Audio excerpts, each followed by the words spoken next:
এই যে ভূমিকম্প হলো আপনার গান বাজনা বাজানোর কারণে, মুহাম্মদ সাল্লাল্লাহু আলাইহি ওয়াসাল্লাম কি মিথ্যা কথা বলে? কারা কারা হাত তুলুন তো যে মুহাম্মদ সাল্লাল্লাহু আলাইহি ওয়াসাল্লাম জানে না, মুহাম্মদ সাল্লাল্লাহু আলাইহি ওয়াসাল্লাম জানে না, এরকম কারা কারা স্বীকার করে?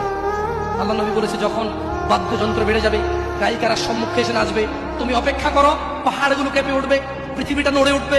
জালজালা ইযা যুলজিলাতিল আরদু জিলজালাহা, যখন পৃথিবী প্রবল কম্পনে প্রকম্পিত হবে। ওয়া খরাজাতিল আরদু আসফারাহা, যখন এই মাটি তার ভিতরে যা আছে একদম লাথি মেরে বের করে দেবে, লাশ হোক আর যাই হোক, মাটি বলবে যে বের হও, বের হও, আমার থেকে বের হও, আমি তোরা কাউকে রাখবো না। وقال الانسان, মানুষ বলবে মা লাহা মা লাহা, পৃথিবীটা কি হলো, এই মাটির কি হলো, কেন সে কবরগুলো লাশগুলো বের করে দিচ্ছে, কেন সে স্বর্ণ মতি হীরা মানিক্য বের করে দিচ্ছে, মা লাহা, এর কি হলো, কেন পাহাড় নড়ে উঠছে, কেন পাহাড় ভেঙে চূর্ণ বিচূর্ণ হয়ে যাচ্ছে? মানুষ বলবে মা লাহা, পৃথিবী কি হলো।